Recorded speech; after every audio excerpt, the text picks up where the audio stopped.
welcome to Architects of Imagination, a game dev podcast where we talk to the brilliant minds behind your favorite video games. It is my pleasure to introduce my buddy, Paul Fox. Welcome to the show. Hi, thanks. Paul, I don't know how much time we have. If I were to go over his entire resume, it would take a while. Some of the games he's worked on include The Last of Us, God of War, Batman Arkham Knight, Skylanders, Uncharted, God of War 3, Warhawk, Flow. The list goes on and on. Tell us, Paul, what's Delta Force? Delta Force, there you go. Gotta throw that one in there. You've been doing games for, I don't know, 25-ish years now? Something like that? Yeah, I got my first tiny little internship around 1998, I think. Yeah. 97. Yeah, I was still in school. Okay, awesome. That's about the year I did my first game as well. Where were you in your first? So my first project, I didn't even work at a game company. I worked at a 3D modeling firm, and we had two game clients. So Microsoft hired us to do stadiums for Microsoft Baseball, and IDOS hired us to do some creature modeling. I modeled the Werner von Croy, the main villain of Tomb Raider Revelations, which I think is the fourth Tomb Raider game back in like 98, 99, around then. All right. Yeah. Yeah. I feel like you and I were working near each other for a few years. If you were anywhere near Calabasas from around 99 to 2004. I was in Culver City and Santa Monica back then. Okay. So, not too far, but not adjacent. No, I'm thinking of IW, which I think was right down the road from us. Oh, yeah. I was in Infinity Ward from, 2008 to 2018. Okay, so I was already moved on. Because, yeah, I feel like sometimes after work we would go to this place down the road out in the valley there for drinks and food. And, I feel like some of the guys from Infinity Ward were there as well. I feel like Jason was there even. Yeah, Jason West. Yeah. Yeah. Awesome dude. Yeah. Anyway, yeah. So I studied. I played in bands in the '90s. I noticed you have an upright bass back there, which I do. I'm mainly a bass player. My nice, primary me too. instrument you can barely see in the corner here is a Rickenbacker. Yeah, I played in bands too. We have tens of followers. Yeah. From my '90s shoegaze band. Yeah, I'm about the same. I was in a couple of bands in the '90s, and got to travel around the world playing live. Sometimes to empty rooms, sometimes to very large venues, not quite stadium sized, but yeah. That was a lot of fun. It was a great adventure. I was never trying to become famous like some people seem to have as their goal in music. I just love playing and making stuff. But I love playing games too. And I was, like a lot of us in the 70s and 80s, playing the consoles that were around in those days and PC games, Apple II games. Yeah. And but anyway, so kind of throughout the 90s, I kind of was dabbling in school, like going to City College and taking a course here and there, just kind of keep active, make up for my misspent youth of not getting much done in school. And what happened was I wound up at Cal Arts studying music technology, which was a new thing there.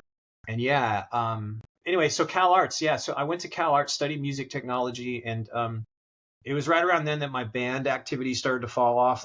My main band, I was in this industrial space rock band, and we did one tour around the U.S. in '96, and it was kind of dead and depressing, but it was still fun. But probably around that same time, the industrial club I used to go into in Hollywood was called Control Factory. Did you ever go there? Mm-hmm. Fuck yeah! Yeah, awesome. There was another place in Culver City. God, there's a bunch of places like that. Where was Control Factory? Was it at the Probe on Highland? Yep. Yeah. I definitely went there. Man, yeah. Well, we could do a whole other episode just about the music scene in the '90s, because I was playing all over the place. played there with KMFDM once. That was fucking Yeah, awesome. I was at the KMFDM show. I know that. Okay. Yeah, Yeah. I probably was there too. Rad. We were on a record label called Cleopatra Records, who are still around, and they Okay. they were involved with a lot of stuff going on around that scene. And, anyway, so I'm talking about school. So we did one last tour, and I kind of backed out of music, at least playing in bands for years. And I, I got serious about school. It was funny. Like I started making progress over the school thing as the band thing was declining. My school thing was getting more serious, and like I said, I wound up transferring to Cal Arts, and I still almost spent 4 years there. I thought, oh, City College will help me not have to spend a fortune to go to Cal Arts, which was, it just gets more expensive every year, that place. And I got a Yeah. lot of financial aid though, and Cool. it helps to get good grades. And music technology, was a new thing there, but it was perfect for me because I've always loved goofing around with computers, and I'm not a coder. I'm more of a reverse engineer, and I like to dig into files and see how things work. I'm not great at it, but I've been able to figure a thing or two out over the years. And, figure out how to make a web page is another thing. I remember Yeah. teaching myself how to do, just reading, code that other pages are made from, and then trying to make my own out of that and modify it, see what happens, breaking stuff. And anyway, Cal Arts, the music technology program was like a hybrid of a regular music conservatory education, and I tried a couple times over my life to study music seriously, but I'm not good at practicing, and I'm not good. I don't tend to pick up the theory stuff very quickly. But that's like everything with me. I have to put the time in. If there's one theme for today with me about anything, is that I have this brain that wants to kind of always take shortcuts and just get immediate results. And I've been feeling it this week with my work. It's like there's no shortcuts sometimes, even though my brain always wants to find one. And it's funny when work slows down. I'm kind of segueing, and I'll jump back to the school thing, but Okay. but the thing I've noticed this week and last week is like when things get busier, because I have two projects going on right now. All of a sudden I remember, oh yeah, you know what? It's actually better if I have to make a sound for something, if I start working on it and then put it aside, go do something else, and then come back and finish it. I always seem to do better. Almost always, not always. Sometimes I'll nail something in one sitting. But if it's not a nail in one sitting kind of scenario going on, I'll sit there and wrestle with it. If I don't have anything else to do, I'll sit there and wrestle for hours. And, you start losing perspective. I do anyway. But then if I start working on it, I get some decent ideas out on it, but then I'm like, this is half garbage. I'm probably going to throw it all out, but I'm just going to stop now because I have another project I'm working on. I need to go start something on that. And I go work on that. And then I come back and like my perspective is all reset. And I'm like, actually, this isn't so bad. The first thing that sounded like crap. I start listening to it after a day of not listening to it. And I'm like, oh, actually, no, I could work with this. And I get more ideas. And, sometimes you have to sleep on it and come back. And I don't know why, but I constantly forget that. You'd think I'd have learned by now after 20 something years, but Yeah. it's good to be busy. It's good to have too much to do.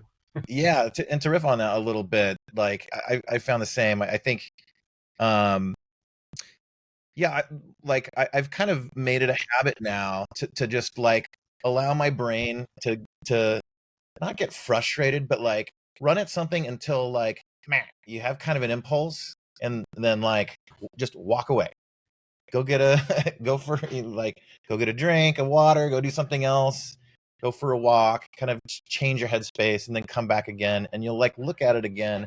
I do that like when I'm studying music on an instrument, when I'm teaching myself to code right now. I'll do it for 10 or 15 minutes and just come back, like walk away, and it like I heard one kind of like scientific explanation for why that is, and that I found fascinating. I forget where this is from, but like if you're trying to solve a problem and you're not finding the solution, and you just try to push through it, like the wiring in your brain is going to like traverse the same pathways, and it will, you're trying to push through them harder and harder. And that's kind of why we have like inspiration in the shower in the morning, or when we're doing something random, is like very different pathways of your brain are like activated at that moment. So if you apply that same problem in a totally different space, in a totally different headspace, it allows like new pathways to traverse, and then Yep. those can like activate a solution. That's funny. I've been reading a lot of brain books in the last year or two, and a couple I'll throw out there. There's one called "The Brain That Changes Itself," Okay. and the other one is "You Are Not Your Brain." Okay. Two books that are very much about what you were. It's more about how you just regular life stuff than creatively oriented, but you're talking about exactly the same thing, like the neural pathways and how our brains work. It's fascinating. There's a lot of stuff being learned about the brain. Your brain isn't like a piece of hardware like our science people have been thinking of it for the last 100, 200 years or so. It's like you can fry part of your brain and lose your sense of balance, but there's ways to train your brain to use a different part of the brain to still get your sense of balance back. It's been proven now. And same with vision. I'm not so sure about hearing, but the idea before used to be that if this part of your brain does this specific job, if you lose it, you lose that ability to do that job. And that's actually not true. And so creatively speaking, it's a similar thing, I think, what you're talking about, where you, if you're trying to do what I was saying, like stick with a task and get the thing created within a single sitting, and you start running into mental roadblocks or resistance or whatever you want to call it, where you're not finding the inspiration and nothing seems right. Yeah, I go for walks. I try to go for a walk every day, actually. If Yeah. I was a little smarter, I would structure my time more often where I sit down to work on something, then go for a walk. That's usually what I do. But yeah, sometimes I get a little carried away. But you give yourself that mental break and you come back, and there's a chance that whatever path your brain was using, it might switch to a different one, because your brain manages itself. Like your brain might go, oh, that path sucked. Maybe I'll send it this way. And like, you don't control it all the time. Maybe you do. So Yeah, totally. I don't know how this relates to the school thing I was going on about, but All right, back to school. but I'm a little bit of an ADD type. My brain constantly is switching attention to different things. Yeah. And so going to Cal Arts, it was music conservatory education. So music theory, music skills, learning how to sing different scales and recognize pitch. What do you call it? Intervals. Yeah. And all that stuff. And that was great. I was like, wow, this is cool. I've always wanted to have a chance to learn this stuff. Terrifying at the same time. But good. But then the other half was technology stuff. So we had like basic programming courses and sound engineering courses, which I already had learned a lot about sound already, just doing music stuff on my own. Yeah. And the other thing about Cal Arts was it was very, it still is, it's very interdisciplinary focused. So, there's a school of music, there's a school of dance, there's a school of fine art, there's a school of film and video, there's a school of like literature. And within each of those schools, there's multiple disciplines. So, in music, there's jazz, there's classical, there's instrumentalists, there's composers. In the film school, there's people who want to be directors. There's, I don't know if anyone studied to be a cameraman necessarily, but there's people who focus on how to use a camera and my buddy Mark animation. From he learned acting at Cal Arts in the film program. Yeah, there's lots of names that you'd know that went there. David Hasselhoff, Pee Wee Herman, nice. Paul Rubens, to name a couple right off the top. But yeah, I think it started as it's also an animator factory.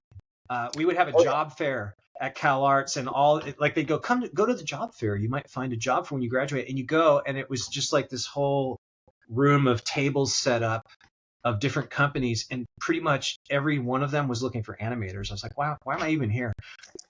I mean, I don't know if it's still that way. Like Cal Arts kind of has a nickname like Disney U or something like that. Like that's right. Walt Disney founded it by combining the Chouinard Art School, which used to be located in downtown LA, and the Los Angeles Music Conservatory. Those were the first two. I guess he bought those two schools, and then he went to what at the time was like the boonies outside of LA, out in the desert, and the idea is to build this sort of artistic commune school. but those were the first two schools. Anyway, it grew from there. So the interdisciplinary thing was cool because I got really interested in sound design, among other things. I got interested in a lot of things, but one of them was sound design and film and video. And I hung out in the film video department more than I did the music department sometimes. I was just over there Yeah. all the time. I made friends with the guy that kind of ran the film sound department. They have a proper transfer room there where, you know, Oh, they wow. would take people's film projects that had shot that day and get everything transferred into digital and editing ready formats. And anyway, I wound up like teacher's assistant.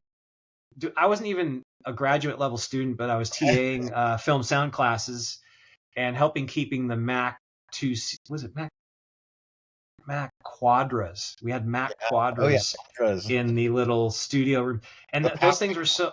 Yeah, and they had an early, like, this was like the late 90s, so whatever version of Pro Tools was around at that time, we had running on these. So film students could come in and edit the sound for their projects, and I would kind of tutor people. They would sign up to have me tutor them on how to get their. But what would happen is they would try some things, and they'd go, "Hey, will you just do the sound for my film?" And I'd be like, "Oh, okay." So I got a lot of experience that way. Cool.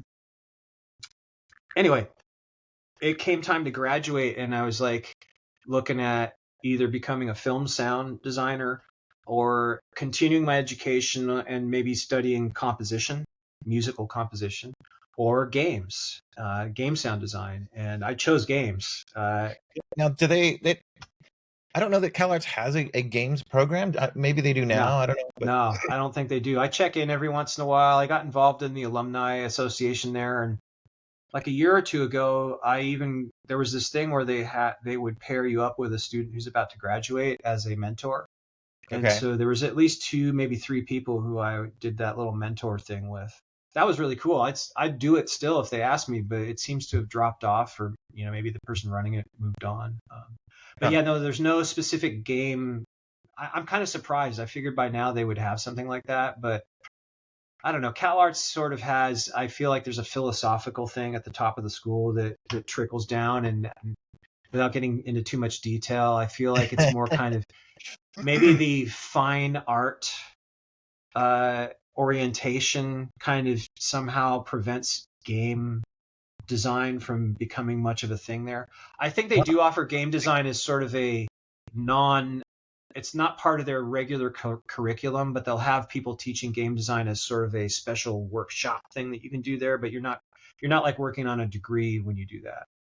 Okay. Yeah, it's weird. I don't know politics. I don't know enough to really comment.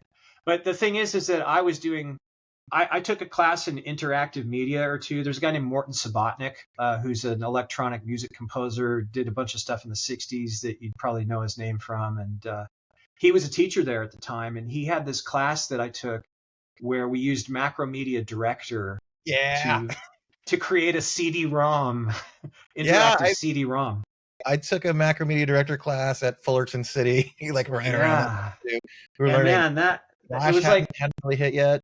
yeah, it was very similar to Flash with the weird timeline thing, and there's a lot of pieces of that I think wound up in Flash.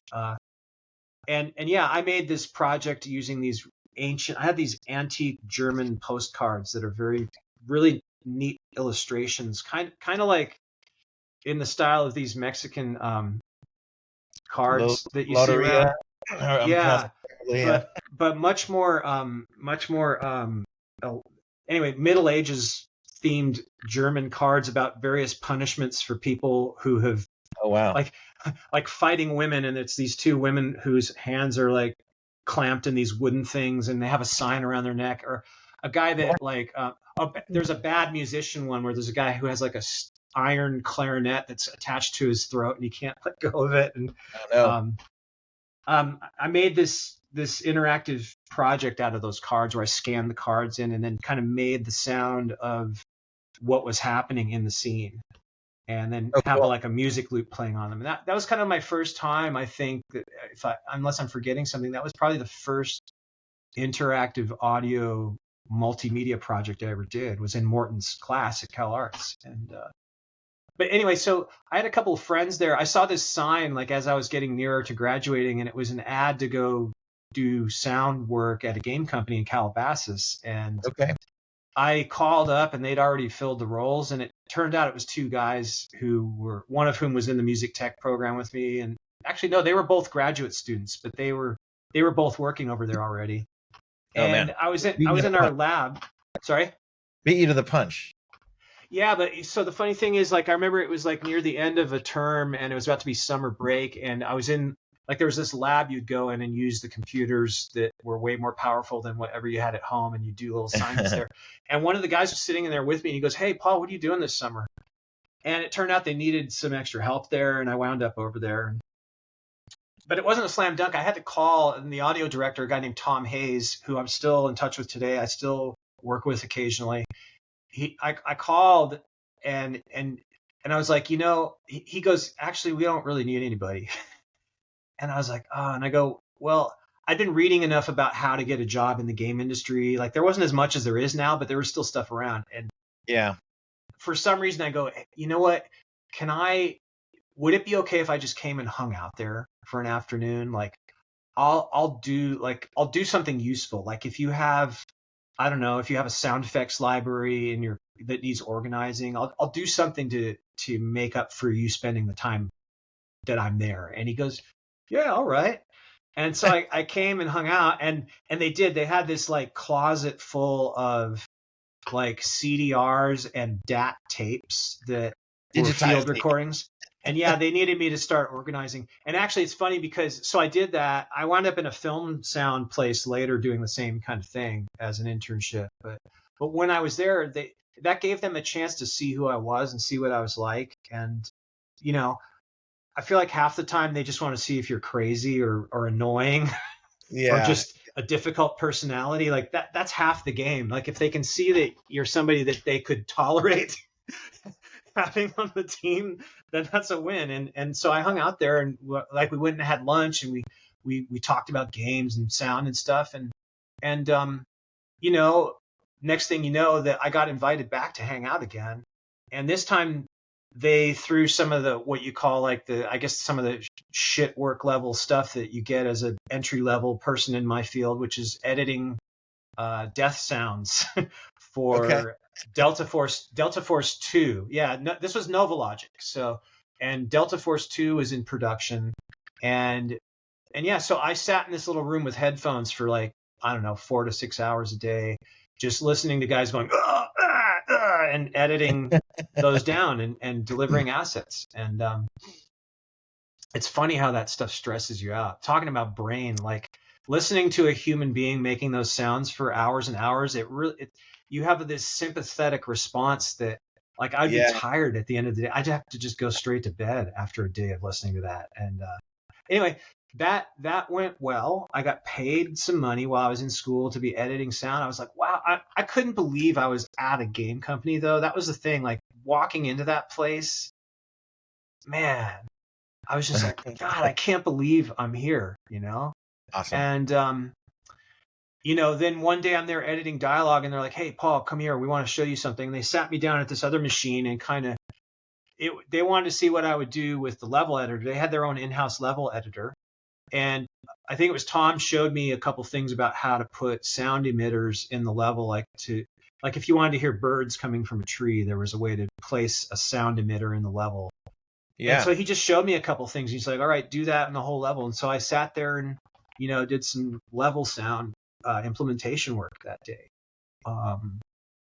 And I guess, what happened was that job sort of came to an end. Like, I don't remember how long it lasted, maybe like 3 to 6 months of, part-time work, but it was great because it got my foot in the door. But they didn't need to hire anybody, so it sort of went away. And then I finished school and I got looking for jobs. I remember thinking, man, I'd really rather not use my artistic skill to support games that glorify violence and show people getting murdered all the time. Yeah. And it's nice to have ideals like that. And I agree with that. And I respect people that stick to that. I found this place called Knowledge Adventure, and they were looking for somebody to help with sound, or maybe they weren't even advertising. I just hit them up cold to see, "Hey, do you need help with sound?" And they didn't need my help. They didn't need anybody. and I'm kind of glad I didn't go that route. I don't know if you've ever worked on educational software, but it's like the No, not least really. satisfying. It's the least satisfying of the Although we all interactive came up on world. like Math Blaster and like some of those fun little Yeah, games, right? yeah, Typing tutor. yeah. The typing one I did.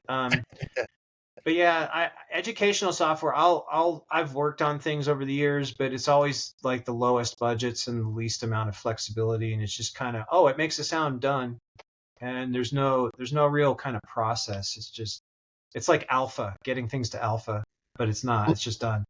Give us the inverse of that, like on a God of War or a Uncharted or something like that. Tell us, contrast that with some of the highest end work that you do and the detail that goes into that. Yeah. So I mean, what do we call it now? It's not. I don't want to. I don't like saying AAA anymore. But at the biggest budget games, the Are we? I largest think we're at scale. quadruple A now. I've heard the Yeah, I term know. going Did we around. used to say double A? There was never just an A level. It was either double A or triple A. I think triple A was the first.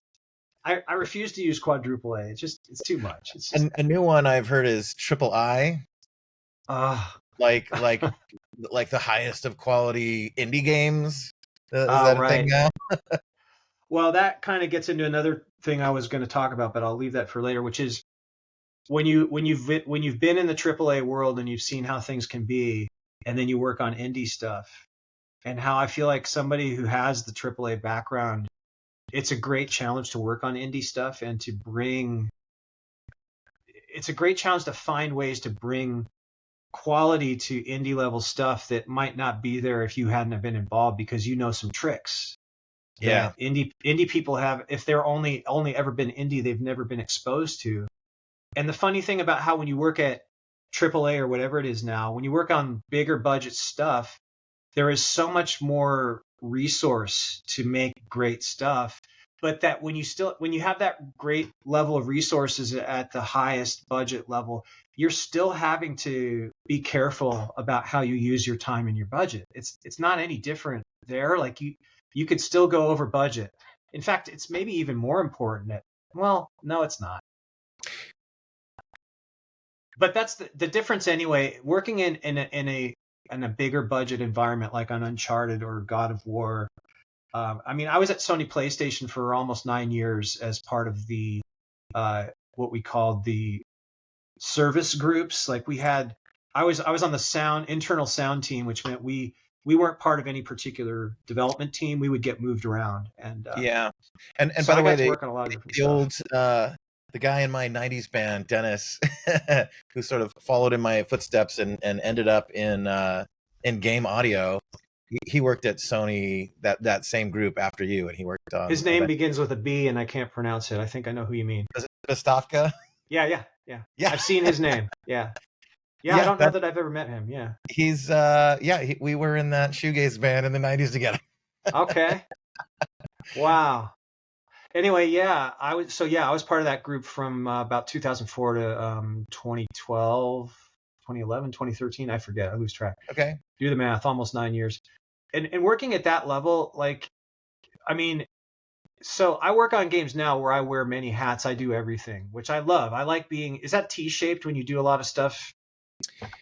Yeah, you do one thing with a lot of depth, but you do a lot of things. You can sort of hold your own and function on a lot of adjacent disciplines. I would not say I'm a master of none, but I could be better at a lot of things if I spent time only doing them. But Yeah, I am competent that you could hire me, and like I can handle complete dialogue production, music supervision, and sound design on a game. I do that. That's what I do now most of the time. Whereas at Sony, I never touched music, almost never. If I did anything music related, it was pretty rare. I was a sound designer, which meant I handled sound effects and forward. even dialogue. I would, if I was going to touch something from another discipline, it would more often be dialogue than music. But even dialogue, we had dedicated people handling dialogue production. So that's the difference at that level, is that as we all know, I mean, well, maybe we don't all know that. That's what this podcast is for, is that you when you get in the higher tier budget and larger company realm, specialization is more of a thing. And so, yeah, I was a sound designer at Sony. I did go up through the ranks. I became a lead sound designer while I was there. And then I even became a sound manager. I left the internal sound team and joined Sony Santa Monica, the God of War team, Okay. as a sound manager. And I did that for 2 or 3 years, and it wasn't for me. Yeah. It was kind of like what we were talking about at the beginning, where, yeah, I mean, it was a great experience to get to do it there of all places, because I mean, we were already making stuff that was successful, and like the team was put together. Like, you know, it was a great experience to be able to be in that role in that sense. But in terms of me getting satisfaction out of what I do, it wasn't the greatest fit. Even though that's a lot of what I do now, it was my first shot at it. So that was it. That's what it was too. It was that I was doing something for the first time, and yeah, I wasn't great at a lot of aspects of being a manager or a, you know, yeah, manager was the main thing. So Yeah, and that's an adjustment too. That is a very common path in the games industry. If you excel in your field, you get promoted. You're now managing other people, and not a one of us has had any training in that, right? So yeah, it's like hit or miss that someone will do well and succeed in it. Um, you know, I cared about it when I became a manager, and I tried to learn as much as I could. I read books about it. But me yeah, too. I had failings. I did well. What was one? There was a book Lincoln wrote on leadership that I found pretty awesome. There were several, but yeah, I had failings as a manager that I can admit to, and that's it's strange, right? Like you think producers in games tend to have like more of a background in sort of like organizing people and doing that, but it's interesting when you know like half the people who work with games are slightly neurodivergent and and are just creative types, and I think I fit that category, Yeah. and yeah, and you're thrust into like managing other people, and it's tricky. It's not a slam dunk that that's going to go right.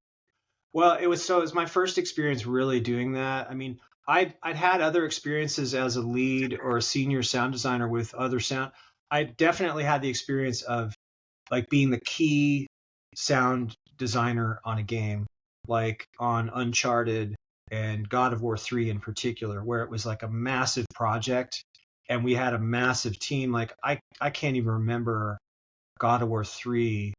Yeah, how many I people must were on have that? There must have been like 15 sound people on that. And Wow. I wasn't managing, but I was definitely in the lead role. So these people were managed separately, but creatively and project wise, I was like the control tower. So my job was to make sure everything that needed to get done for sound on the game was getting done. The music department was sort of self-managed, so I didn't need to be involved very much in that. With the music department, it was more coordinating what I was doing with what they were doing. And same with the dialogue team. So mainly sound effects, but and then same with Uncharted. I was parked over at Naughty Dog, even though I was part of Sony, and I had a room over at Sony Santa Monica. I actually physically moved into the Naughty Dog studio for Oh, the cool. first Uncharted game. When people ask me about my favorite times in my career, I always seem to go back to the first Uncharted game. Hell A yeah. lot of that has to do with the people I got to work with. I mean, I pretty much always enjoyed who I get to work with, but there was something about that particular team. A guy named Bruce Swanson, who's the audio director at the time there, who I got on great with, and a lot of it was our sense of humor. To be honest, like we would just, I mean, so many nights we were there just into the wee hours, like just Yeah. cranking, and I would just go in his office and we just sit there laughing our asses. It was like really kind of therapeutic to just be able to, bullshit and be silly. And there were other guys too on that team, but I'm kind of diverging from what our topic was, I think. Yeah, I mean, The difference between, I mean, we were talking about the scale of difference between working at AAA and indie yeah. level. And the other thing is like managing people, and like the fact that now I've had more of an experience of having to pay the bills and keep a company running and get people to sign contracts and read like all that mundane stuff that I never had to touch at Sony. I had to create Yeah. job descriptions and stuff, and there's bits and pieces you get along the way.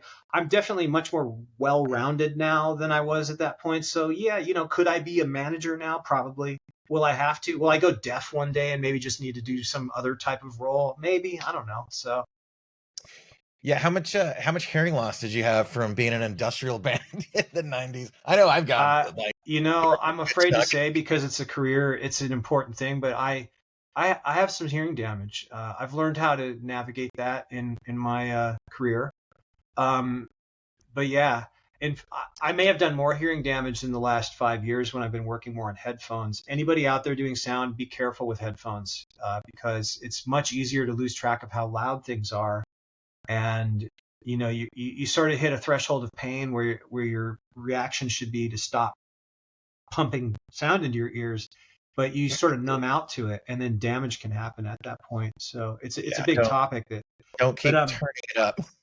and dude, on Dread Hunger, which is kind of my most prominent game that I've worked on in the recent years. I've been mostly working on smaller scale stuff. I moved to New Zealand. I mean, we haven't even gotten to where I'm at now. Yeah, yeah. I want to hear about your move there. What inspired that?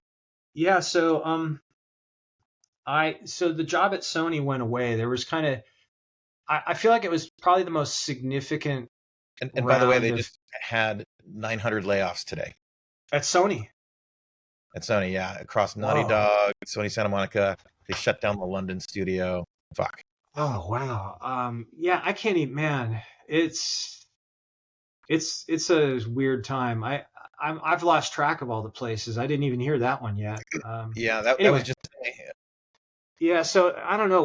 Whenever around 2012, 2013, I want to say this was probably one of the deepest layoff to date at Sony that I'm aware of. Like there had been other things where teams got let go. Like I was at Sony up in Foster City initially before I moved back to LA, and I I kept my job and moved back to LA and got moved to Sony Santa Monica. But yeah, the team I worked with there was called 989 Studios, and that whole thing got shut down while I was up there.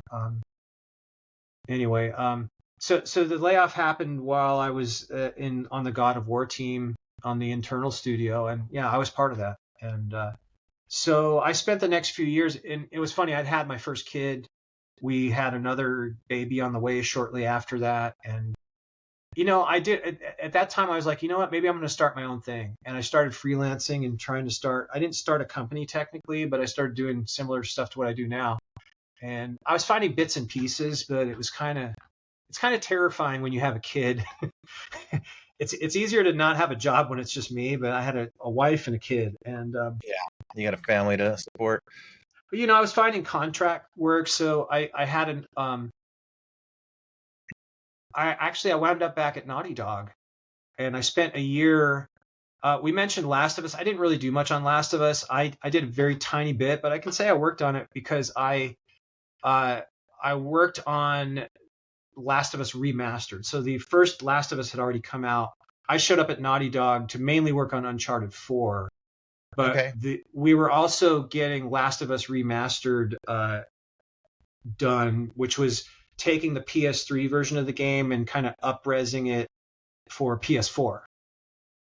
Yeah. I think, right? Yeah. And so really, I essentially, one of the main things I did was remaster all the dialogue because there was a different audio compression codec being used on PS4 than PS3. And the one that we used on PS3 required a different. Do you know what pre-emphasis is? Huh. Tell us. So when you put music, when you record an album and you put it on vinyl, there's a thing that happens where the sound gets dulled out if you just pass it straight through. Something Okay. about the process. I might be not correctly describing it, but it's close enough. Technically, pre-emphasis is where you boost the upper frequencies because you make the upper frequencies louder than they need to be. So you hear it, it's kind of like, shh, wow, this sounds too bright now. But there's a pre-emphasis curve that you use when you're going to vinyl, because when you go to vinyl, it de-emphasizes those same Yeah, that stuff kind of frequencies. falls off. Yeah. You do the same thing for an optical track in film, where you there's an emphasis curve that you use going from one medium to another. Same thing happened going from PS3 to PS4 because the audio codec that we were using, it's like MP3 or A-track encoding. And so anyway, my job was to take the dialogue and find a curve, because there was not a defined curve to pre-emphasize for the codec we were going from and to. And so, yeah, my job was to make sure that the dialogue sounded the same on each platform. So I did that. Okay. And but also I got to go in and find a bunch of localization bugs that got marked will not fix and didn't get fixed on the original release. There was still a huge bug database. That's another difference between, let's say, between AAA and indie stuff. Although you might get this on indie, where you ship a game and then it goes to another platform and you still have this massive bug database and all these bugs that didn't get fixed that you're like, God, I wish we could have done that. It's so annoying. I play that game and I hear that problem and like there's still this database. And I went through the database when we were doing the remastered Last of Us and actually found a bunch of easy fixes that they were already locked out. So that was fun to do. Dude, I lost track of the question again. I got distracted. Let me give you a new question. Talk about innovation and excellence. Tell us, is there a thing that you worked on, a moment, a bit in a game that where you really sort of pushed to make something like better than had ever been done before? You had innovated, you strived for excellence. Is there something you're most proud of? So I kind of feel like we were. By the way, I interrupted myself talking about how I got to New Zealand because I was being too long-winded about it. We can go back to that if you want, but I don't know. I have to say I'm kind of mediocre there. I don't have any great examples. Is there a game that you're most proud of that you? I mean, I could go back in time to Novalogic and tell you that I got a programmer to help me change our vehicle sounds in Delta Force, probably either for Delta Force Black Hawk Down or Joint Ops. Black Hawk Down is a whole story in itself that we probably don't have time to talk about. But anyway, for vehicles, the only sound that you would hear was just a loop. You get in the vehicle and it just goes. That's it, just a loop. Sounds like over and over again. Just one loop. And Shit. I thought, you know what? When you start a car or a truck, the engine doesn't sound the same when it's just sitting there idling. And so I went and talked to one of this is probably one of the first kind of complex things I got permission to do, where I went and talked to a programmer. I had an idea and I'm like, hey, do you think we could do this? And the programmer said, sure. And the idea was, can we have an idle sound? And then when you start driving, we kind of crossfade where the driving loop fades in, which is a different looping sound. It sounds like an engine under load compared to just an idle sound. And we sort of like have one fade out and one fade in. And even like I can have the idle loop pitch upward as it fades out, so it blends into the pitching of the drive loop. And it was not a pretty, well, I didn't get like a big cool interface with, mixing board graphics and stuff. He just goes, here's a text file. Here's the numbers you can tweak. And I had parameters and that gave me a way I could sit there and tweak parameters until I got it sounding good. It still sounds like crap today. Like if you go listen to what I did, it's like, but at the time I was like, wow, I can have a different looping sound for idle versus drive. It was great. Yeah. I'll tell you, and this will be a segue to a question for you, which is your most hated audio bug in a game. But mine these days, and I've been playing a lot of Modern Warfare 3 Zombies. There is, and I told my buddy who was actually working on the game, I'm like, come on, can you get in there and fix this, please? when you're in a vehicle in Zombies mode and you're like driving around the map, I have a fucking awesome 7.1 system back here. And like the spatialization of it is like just so wrong. I think just by default, like for a vehicle, where the engine sound is coming from and where you are located, it does like weird flops to the other side depending on how you're turn. It's like, it's just crushing me. And like in my head, since you are kind of in the vehicle, like, and tell me too, this is going to lead to a question about sort of spatialization of audio. Like, like by default, I think audio engines, like there is your position, the camera, and then there is the position of the sound itself, which doesn't really, and that is going to kind of determine like which of these speakers will it come out of. But that's Yeah. not always right. Sometimes there ought to be some sound from that thing coming out of all the speakers. There's But this thing engines don't there. really allow for that much, do they? Or Well, there's this thing that I think doesn't just apply to sound in games and interactive media that, you know, there's so much work to do that you need to kind of automate. You need to automate shit, right? You need to be like, yeah, if I see a thing there and there's a sound playing from it, it should just come from there. And that's kind of automatic most of the time these days, depending on the engine you're working in the system. But there's kind of like you just set and forget stuff. Like this is a 3D emitter. It comes from that thing. The thing goes by. I hear it come from the thing. But you also need overrides. You need a way to creatively, artistically override certain settings so that they feel right. Because it's the user experience. Remember how user experience became like the buzzword like 2 years ago, and you just hear about it yeah. everywhere. It's totally a user experience thing. It is. Experience is all there is. That's what we're creating stuff for. So when I listen to it, like what you're talking about, the surround experience and shit's all broken and feeling wrong, that just tells me whoever made that wasn't prioritizing surround, or they might not have ever heard it. Yeah, like the QA department probably doesn't have a surround sound system. Yeah.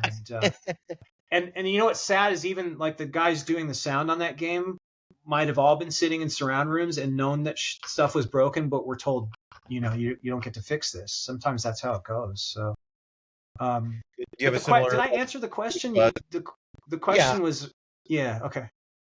Do you have a bug that in audio and games that is like, if I could just get in and fix that one? I mean, I don't know if I could think of a specific game. There's so many of them. You kind of get a thick skin and learn how to forget stuff like that so well that it's hard. I don't want to be in the habit of ruminating over bugs that I couldn't fix. I was trying to think if there were any on The Last of Us that I got to fix that were great, but a lot of those were positional things or, location of the sound, perspective stuff that just didn't feel right.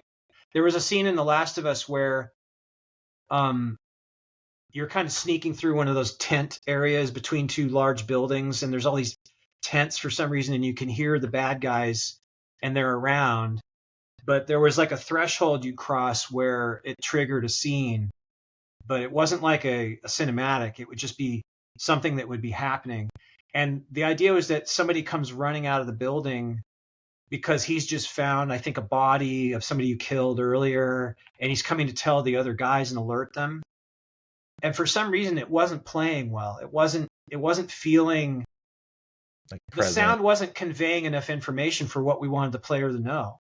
And I remember we did a couple things. I can't remember what the exact problem was, but I remember what the solution was, which was to add the sound of the door getting busted open, which I don't think was there.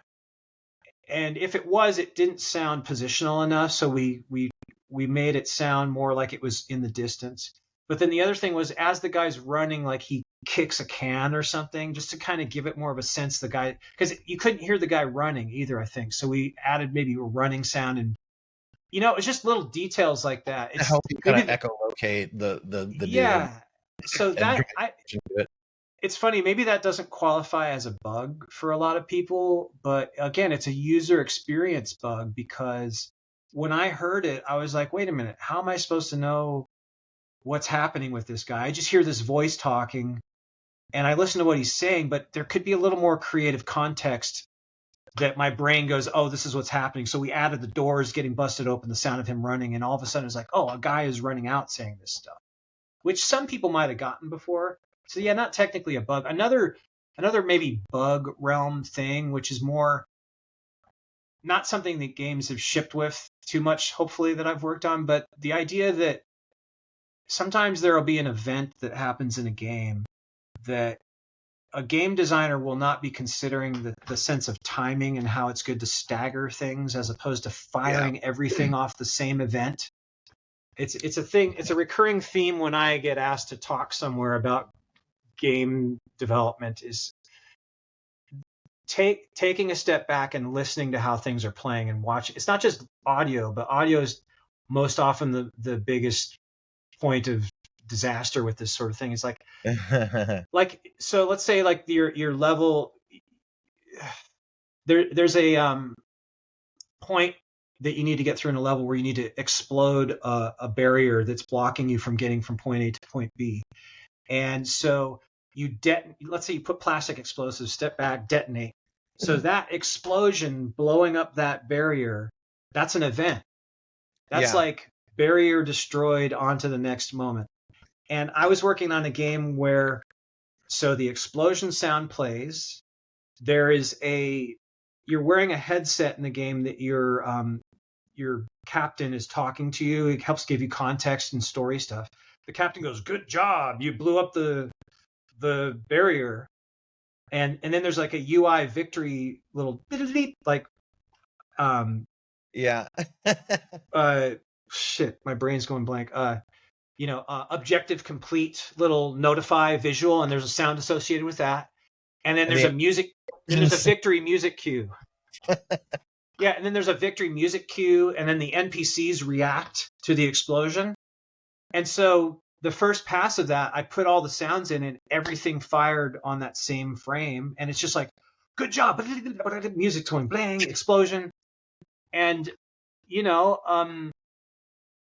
again, I don't think games will ship with that, but there's always that moment on almost every game I work on where you'll have, not every game, but that particular game. And I had to have a talk with somebody to go, how can we stagger all this stuff? And sometimes for me, I'll just put a delay on things so they don't happen right away. And you have to try it. And that's the thing. That's kind of goes back to like, there's no shortcuts. You might be like, oh, relieved, done. I got that checkpoint into the game and the objective's clear. Now I can move on. It's like, well, wait a minute. Now you have to make sure it feels good because you have all this shit happening on the same frame. So, and that takes a few passes of seeing what works and what doesn't. So.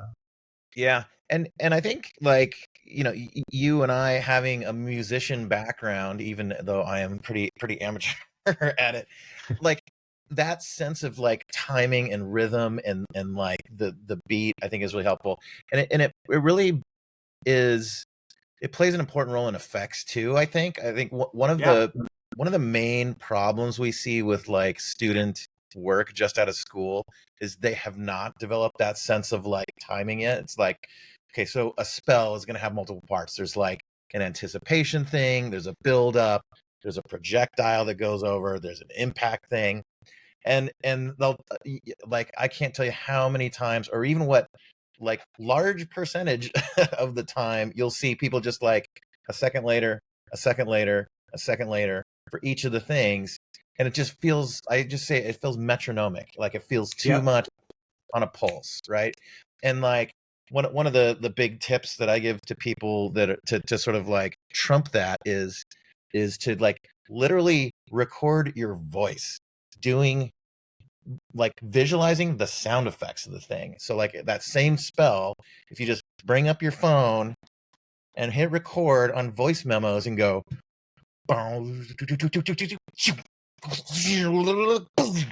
like stupid shit like that, right? And if you record that and you put it in the software, you can like see what the timing was of that. And now if you make your visuals match that, hell yeah, that's great. It's kind of, the funny thing too is like that really helps me develop awesome visual timing, and it tells this little story. Yeah. And but in our workflow in games, it doesn't really work like that. Generally, like visuals come first, hand off to sound guy, and then you sort of develop a thing. Every rare moon I've asked for and collaborated with something where we did it backwards. They made the sounds first, and then I kind of developed the visuals to it. And like, I fucking love it that way. It really helps kind of like, because the audio guys are going to inherently have this like sort of rhythm in their work.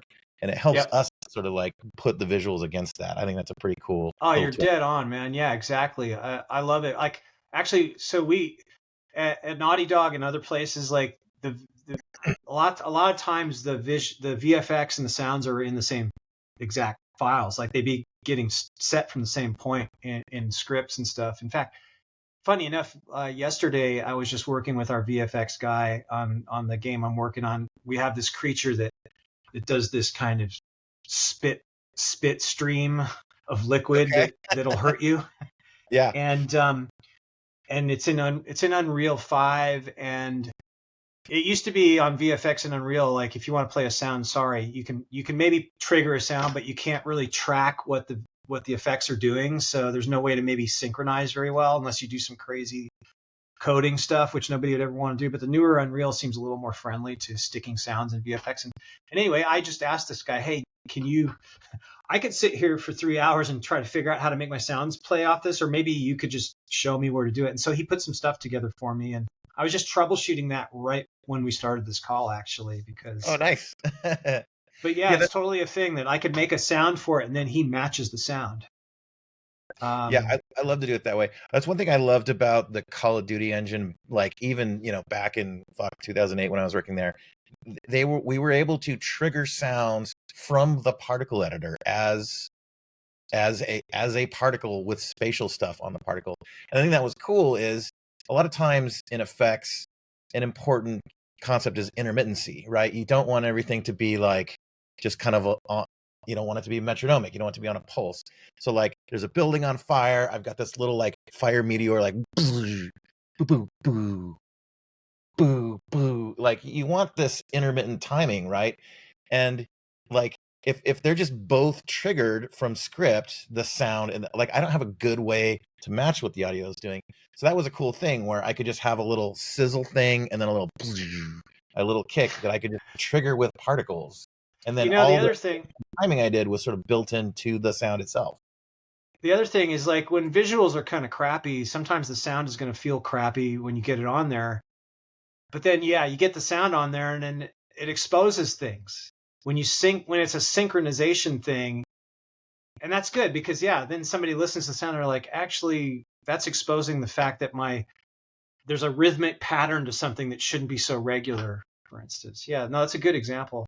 I don't know how much longer you got, but I could quickly roll to how I got to New Zealand in my current. Yeah, let's pivot back around to that. So New Zealand. So yeah, like I said, the Sony job went away. I wound up back at Naughty Dog for a year working on Uncharted 4 and Last of Us Remastered just before that, or simultaneous to that. Only there I was working as a dialogue coordinator, which I'd never specialized in. I'd been involved in dialogue my entire career, but that was, of all the places to be a dialogue coordinator, Naughty Dog would probably be a top choice for me if I had my choice, and I did. And so, and I was lucky to step into a role that had been well established by the guy before me, a guy named, blanking on his last name, but James. He's back in Texas now. Anyway, he had really done such a great job of documenting how he did his role there and the tech behind it. And so I got to kind of slide in and work on that there. And anyway, yeah, I did that for a year. My second kid was born while I was there. And then that contract ended and I was back looking for work. And it was really stressful, man. And then I wound up over at Activision working on, again, they had a central audio team there, but it was a much smaller deal and not as well kind of rounded and ingrained in the company. Activision's a completely different thing to Sony and how things run there, as you probably know. Yeah. But yeah, so I worked there in Santa Monica at the mothership, and then while I was there, the central audio team was basically eliminated, disbanded. But I was on a project there that was a Skylanders Cards to Life mobile game that we were finishing with the Call of Duty, the Beachhead team. And so I stayed there working. That's a whole story in itself. But anyway, that wound up kind of winding down. And there's a guy named Dean Hall that is from New Zealand who worked at Bohemia Interactive years ago. And while he was there, created this little thing called DayZ. And and Bohemia Interactive was it appears they treated him really fairly around that creation because he did it on I think he did it on company time and kind of snuck it onto their servers, and it just blew up. And again, I might be wrong about some of the details, but this is the way I remember his story going. The company recognized the power and the opportunity in what he'd created using the Arma engine, which is Yeah. their shooter game. And, it blew up. And so anyway, Dean did pretty well for himself with that. And he came back to New Zealand and started a company called Rocketworks. And I saw Dean looking for a sound person. I don't even know if he was looking for sound people. I just saw him somewhere posting that he was looking for people. Yeah. And I'm like, you know what? I would totally live in New Zealand. And I sent him a message. And next thing you know, I was hired as the first sound person, audio director. And in 2017, mid 2017, me and my two boys and wife and our toy poodle moved over here. And Nice. And you guys I've are in been here ever since. Christchurch, I think. Is that right? I'm in a city called Dunedin, which I had never even heard of it. I couldn't even say it properly until I heard someone say it. It's spelled Dunedin. It's actually the Scottish Gaelic version of Edinburgh, or Edinburgh, Okay. however you say it. Dunedin, Edinburgh. And there's a lot of Scottish people that came here back in the day, so there's a lot of architecture. Dunedin is south of Christchurch, also on the east coast of the South Island. So we're about I don't know, a drive to San Francisco from LA sort of distance from Christchurch, if that Okay. makes sense. And Put it's away. a university town. The first university in New Zealand was started here. So anyway, I worked at Rocket. I went on an interview and spent a week hanging out at Rocketworks. And I remember thinking, if everything went as poorly as possible at this company, I'd give it like 2-3 years that it would be okay. Like it would take that long for things to implode. I mean, I'm not an expert. It was just a feeling I had. And about 2.5 years later, the studio, we basically hadn't shipped a game. I had been on a couple major projects there, both of which didn't do so hot in terms of just getting things done. It happens. I've had a lot of canceled projects, which we could spend a whole podcast talking about. Yeah. But it was great working there, but it just didn't work out. So half the studio got let go. He ended up moving the studio up to Auckland, where it's easier to attract senior talent. I think that was one of the biggest challenges for our studio, was we couldn't find senior people that wanted to move here and work there. So anyway, I found myself needing a job, and COVID's lockdown happened literally the week after that. Oh And man. you know what? I didn't even have my own PC at home. I had a Mac, but I didn't have a PC. Bought a PC, got hooked up with a company called Digital Confectioners, who are in Christchurch. And they had a game called Dread Hunger that they'd been working on. And before you know it, I'm working on Dread Hunger. It only took me maybe 3 to 6 months to find that. I did bits and pieces of other stuff to keep me going. And I'll tell you what, New Zealand is a way less terrifying place to live when you lose your job than Los Angeles, Yeah. having experienced it in both places now. But it's still not fun to be scrambling and looking for stuff. But anyway, so that's what I've been doing since then. Is I still work with Digital Confectioners. We spent like 1.5 years, 2 years on Dread Hunger, and Dread Hunger is also a story that we probably don't have time to tell, but it blew up like crazy, and now it's gone. Like, I What tried to happened to it? send you a link to the website. Well, it was such a difficult game to keep running because it was constant. It's a multiplayer game, and it was most popular in China. That's Oh, actually where interesting. the major success happened. Which is a Dread Hunger. Sorry? which is a massive market too. Did you It guys have is. Chinese publishing? Like you can't put out a game in China unless there's a local publisher there or something like that. I'm not exactly sure the technical details of that element of Geopolitics things. involved for sure. Yeah, I know Tencent is somehow involved somewhere, but I don't remember if it had anything to do with Dread Hunger or not. But people were able to play the game from behind the firewall over there somehow. Okay. But anyway, Dread Hunger is a unique type of game. It's a social deduction, first-person, hidden identity game. Oh, cool. So people would constantly compare it to that little cartoony space game that I'm forgetting the name of, that somebody would be the imposter. Why can't I remember the name? Among Us. Among Us, thank you. Yeah.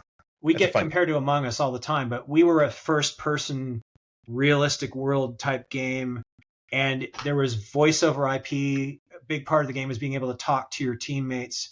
8 players, proximity-based VoIP, which was cool. So like You could Cool. only talk to people in game if you were actually near them in the world, but then people could walk off and you wouldn't be able to talk to them. Um, Wow.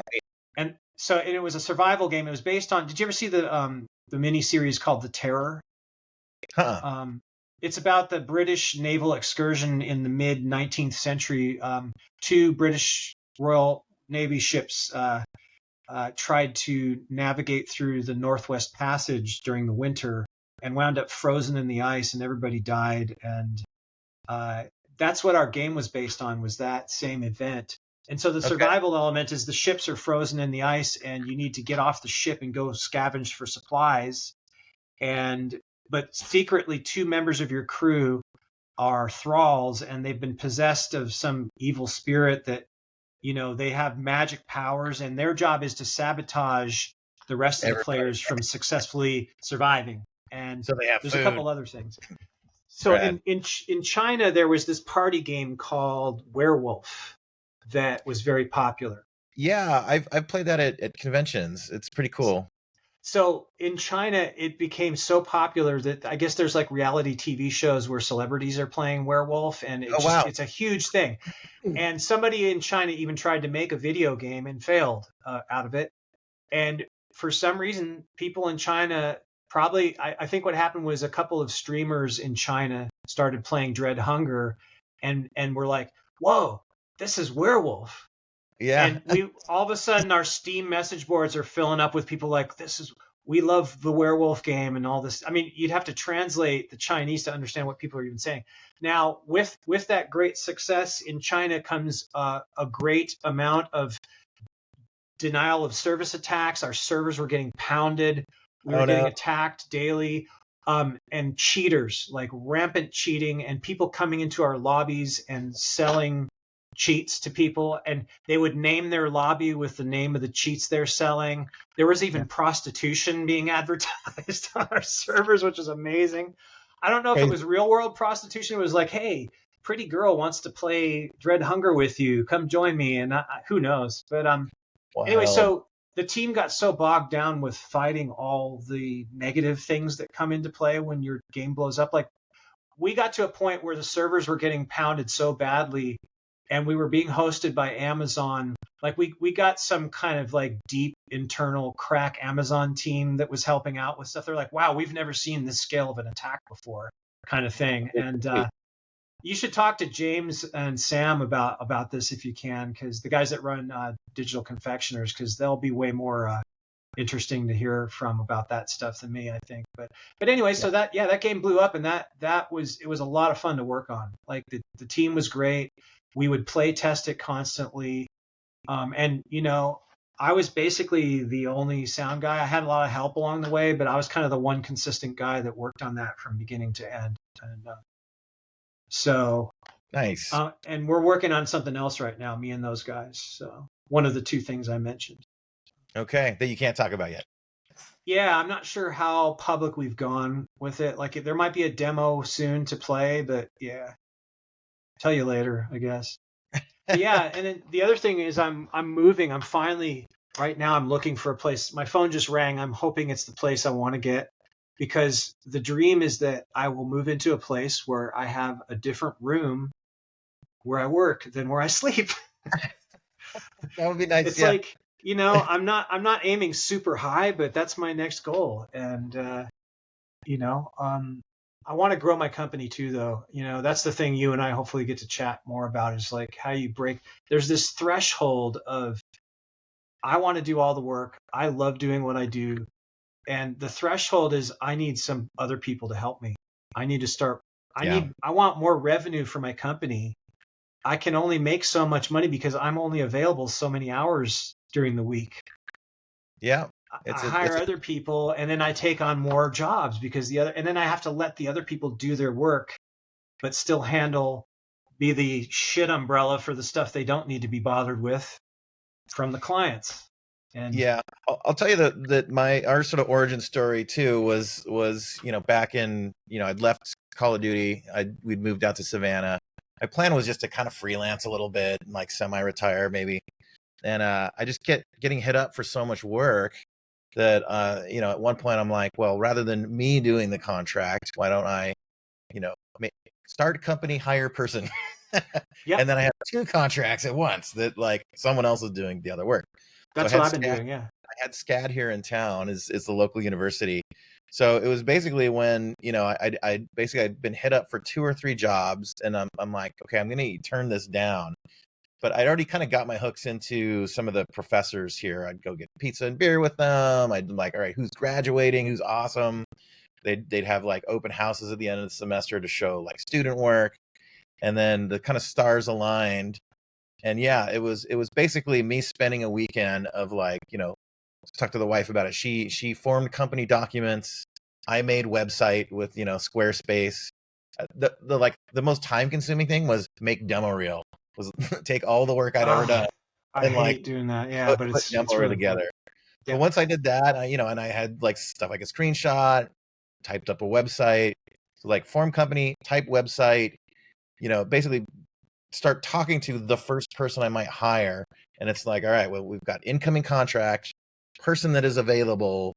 Like, let's just sign them both. And then like that was kind of the origin of our company. And then we had two contracts at once with 2 people working on one on each. And then from there, it was kind of slow growth. It's just like as more work comes in, just kind of stay in touch with the professor. So our first few hires were college, sort of recent graduates. And then, once we got to 5, 6, then we could start hiring more, senior people to sort of round us out.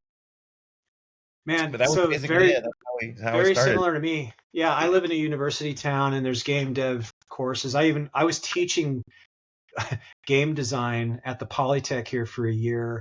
And I'm like, Okay. I'm not a game designer. And the guy that was running it there, he's also worked in the industry. He's like, it doesn't matter. You've been in the game industry for 20 something years. Like these people, like they've never done anything. And it's like, yeah, okay. Yeah. I've been peripheral to a lot of stuff in game development that I understand well enough that I can, and it turned out to be true. I was able to teach these courses. But I learned some things too while I did it. It was good to round out my knowledge of game development. But yeah, using educational institutions as a pool for potential talent is a thing I've been doing. I have to say, for sound design, it's a tricky one because nobody teaches sound design. Usually they do, but it's harder to find. No one teaches it here, and you often find people want to be musicians and record producers more than they want it because they just don't know about what sound designers do a lot of the time. Yeah. So, I'll, and then the I'll other tell you thing is hiring students who are not, they don't turn out to be as useful as you want them to be.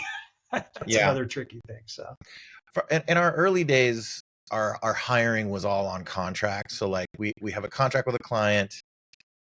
We will hire, a person to do work for the same period of time. And if they renew, we would renew the person. And then once projects start falling off, if they're like, oh, they're good, let's just, keep paying them essentially till we get the next project so they don't, go away.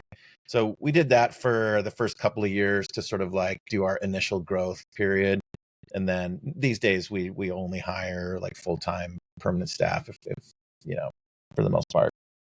yeah, that's the dream here too someday, but not yet. That's the other Yeah. tricky thing. When you can't offer full time, then you're in a position of, you know, looking for jobs to take on for the company and then hoping that your contractors, you've got some badasses who are contractors, but if they're badasses, you're going to contact them when you get a job and they're going to be like, sorry, I'm busy. So Yeah. yeah. It's tricky. Yeah, we've kept paying people off projects just so they don't go away, basically. That's part Yeah, of it. that's one way to do it. Yeah. You have to No, kind of that's, structure the billing rate and finances so that you're able to do that. And it's hard to do in the beginning when you only have a few people, but once you hit a critical mass of like 6, 7, 8 people, then only a certain number of them need to be on projects for any given moment. yeah. No, that's a good point. Usually it's a thing where you need to think bigger than you're thinking too. I've found you start thinking small scale and you need to think bigger because it forces you to imagine things that wouldn't cross your mind otherwise. Like when you hit the next tier of company size and Yeah. busyness, what would you do if you had, 4 projects instead of 2, for instance? Like, and then, you start having to think of how you get all the work done and which parts of your job would change. So Yep. What are you working on these days? So I can't really, Can't as say. is often the case. Yeah. India, yeah, Um, of course. and it's not even that I can't. It's like it's more. I don't know. I've gotten in the habit. I just don't tell anybody anything, and there's always these gradations. Well, you can talk about this, but not that. I'm just like, I'm just not going to talk about Just it yeah, so in just shut the public. fuck up. There's no. So anyway, I'm on. I have kind of two main things right now that I'm on. One involves magical creatures, swords and armor, and Fun. um, kind of like Souls type thing. Third person killing lots of different creatures and finding loot and treasure and yeah. Excellent. And then the other thing is science fiction, space battle kind of thing. Sweet. So it's nice to have a little variety. Doesn't always happen that way.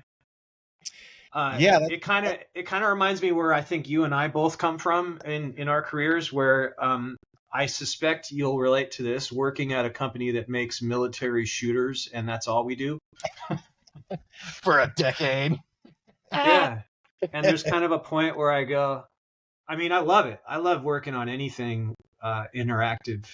I can always find enjoyment no matter what the genre or, how many times I do it. But, it's nice to have some variety. Yeah. So, yeah. Yeah, that's one thing that I've liked a lot about, this little adventure and starting a company is because we get hired by other studios, we're working on a ton of different stuff. So we've been, there's been realistic military explosions, but Mortal Kombat blood and Diablo spells and like Yeah, yeah. mobile game, like cartoony stuff. It's fun to kind of flex and challenge and stretch as opposed to like just settling into like the one thing that you do forever.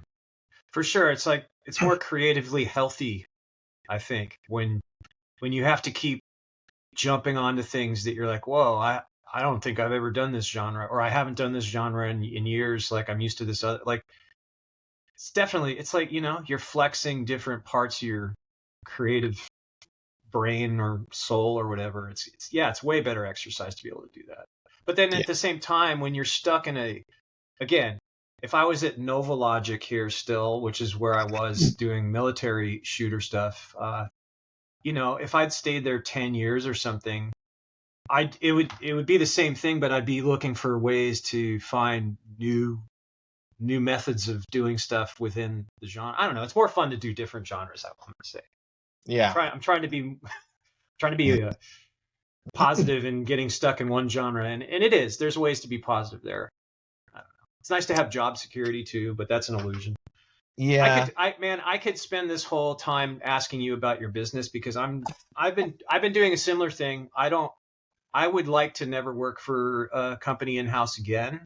I'm not saying I never will, but I enjoy, having the control that I have running my own company. Yeah, and we could do that too. You're free to ask me questions as well.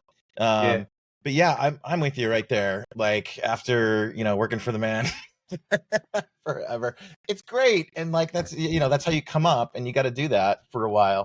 But there becomes a point where it's just like, you're fucking burnt out and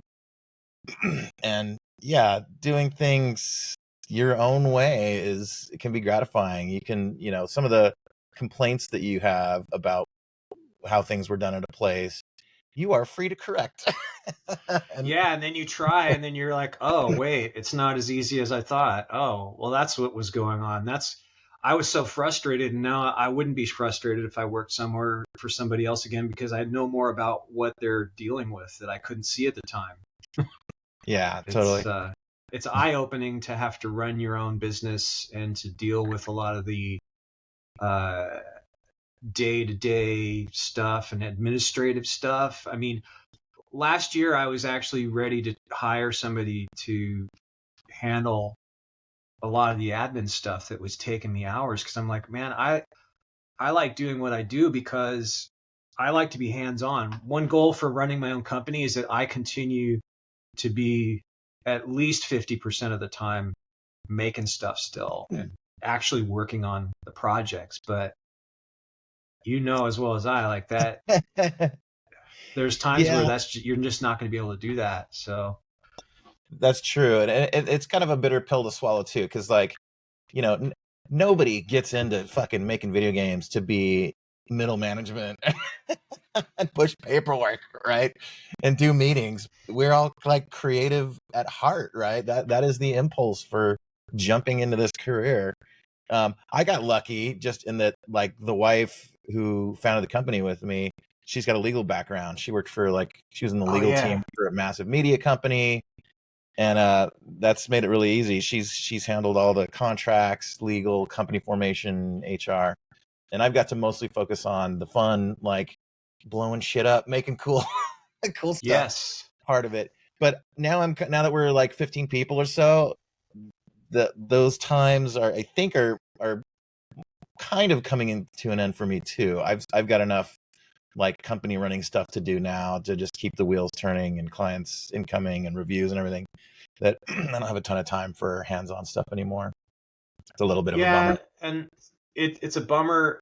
I feel like there's still value in being somebody who's creative and from a hands-on background and being in that role though, because you know what people are dealing with you have the actual experience with it, whereas you occasionally encounter people who are in that role that don't have the hands-on experience, and there's people that are great even when they don't, and then there's people that aren't so great. But when you've been through it, it's a little different. But the other thing is that you can it's still a creative role, even though you're not, creating actual assets, or I like to, at the very minimum, be reviewing, Yeah. like I sub out work constantly. I was just talking with somebody today, getting him to do, we have NPCs in this game, and the NPCs have different states, and there's an idle state, and then there's actions when they're attacking you, and but it didn't sound like we were going to have an aggro state, even though that's what I usually get, is when an enemy is aware of you, it goes aggro and starts, you want it to sound different. If it has an idle, you don't want it to be playing the idle vocal sound, is what I'm dealing with now. And so, Yeah. anyway, we just added an aggro state to a creature that somebody I hired to design the vocals for that creature. I went back to, I said, hey, I need an aggro for it now. And he did a pass, and my first thing was that it needs to be very obviously different from all the other vocal sounds it makes. Like, I want the player to know immediately, oh shit, something's different, and it needs to sound aggressive. Problem is, the creature already sounds aggressive in its idle, and his first pass wasn't different. I didn't even compare his first pass to what I didn't like A/B and listen to the stuff that's already in the game. I just heard it, and I'm like, this sounds exactly like what's already in the game. And I told him that, and he's good at taking feedback, and so he's now working on another iteration of that, and that's a creative process too, of course. So Yeah, and that's like an interesting point when talking about like gameplay and player feedback, is like a lot of times, you or I, we get a task and like, make thing, make effect, make sound, and if you sort of do it in a silo, like, all right, thing delivered, like it's important to consider like how they all play against one another, right? Like when the yep. Uber comes up, like that's gotta like way drowned out any other things that are happening, and all the other stuff has to be kind of minor, just sort of the repetitious stuff, and it needs to have a lot of variation as well. Yeah, it's like the relativity balance. You reminded me of like my favorite thing, where like you're working on a shooter, and we make like the the heaviest weapon in the game. I make like the heaviest sound of it firing that I can, and then somebody decides halfway through they add like a weapon Bigger. that's even 10 times bigger, and you're just like, God, how do I even get any bigger than that? That happened on God of War, actually, because if you look at the success of God of War games from the first, I feel like the the bosses kept getting bigger. Yeah. It's like an arms race. You're just escalating forever. Yeah, but And there was something else. Oh, the creative process of me working with somebody else and me giving them feedback, as opposed to me being the one delivering the assets. Tell me if you relate to this one. I will be like, I listened to this guy's delivery today, and I'm like, I don't hear any difference. There's a slight bit of frustration. Like, what is he doing? How would he not hear the difference? And then I quickly go, well, I do that all the time. It's, what he's probably done is he's microscoped so close into it that to him, it sounds completely like a new sound compared to the other stuff. And I hear it, I'm like, it sounds exactly the same. It's that microscoping issue. Like, you get too close to it.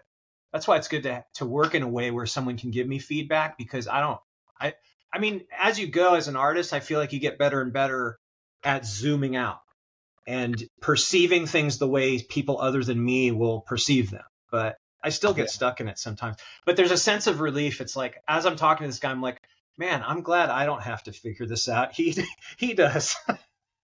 Yeah. Or I almost feel like I'm kind of like a dick. Like, I'm like, should I take it easy on this guy? Because if it was me, I'd take it easy on me. And it's like, well, I'm being polite. I don't mean I'm being like a dick that way, but it's more like asking for changes. Maybe I should just accept this as it is. But it's like, no, that's the benefit of having two minds instead of one on something. Collaboration is huge. So yeah, it's always helpful to just bounce what you've done off someone so you get someone else's impulse.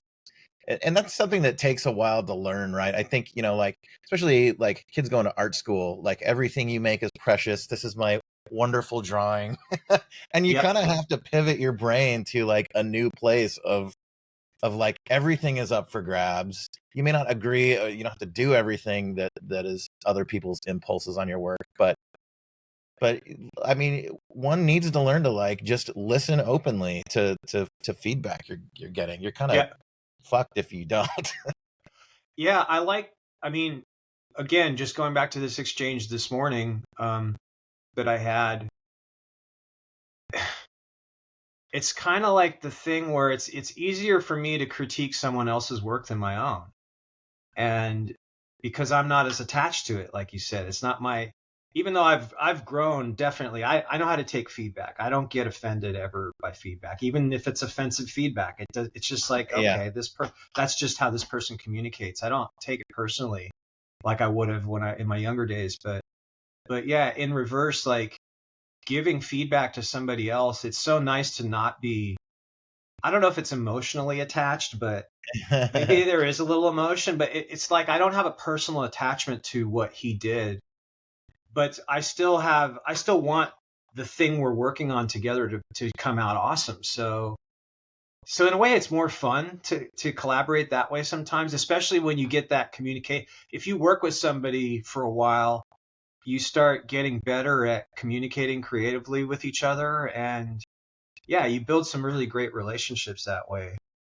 And not just with artists, with programmers too, which I know you deal with probably constantly as well, because that's another art form. We divide our industry into like technical people and artistic people sometimes, and I feel like that's kind of unfair and incorrect depending on how you think about it, because everybody's being creative, even in the technical role. Totally. Well, Mr. Paul Fox, thank you so much for coming on the podcast. Appreciate you being here. Before we go, just a couple of things. Just, I want to thank our executive producer Martika Ibarra, and the whole Undertone Effects crew. Mr. Paul, thanks for coming on. Yeah, man, it was good hanging out with you last year at GDC. I'm not going to be there this year. I'm bummed, but I feel like we got to talk even more on this than when we were hanging out at the whatever that place was we were at. That little English pub. Yeah, this is going to be my first GDC in, I think, about a decade. That I'm going to miss. I'm not going this year. Yeah, thanks so much for coming on.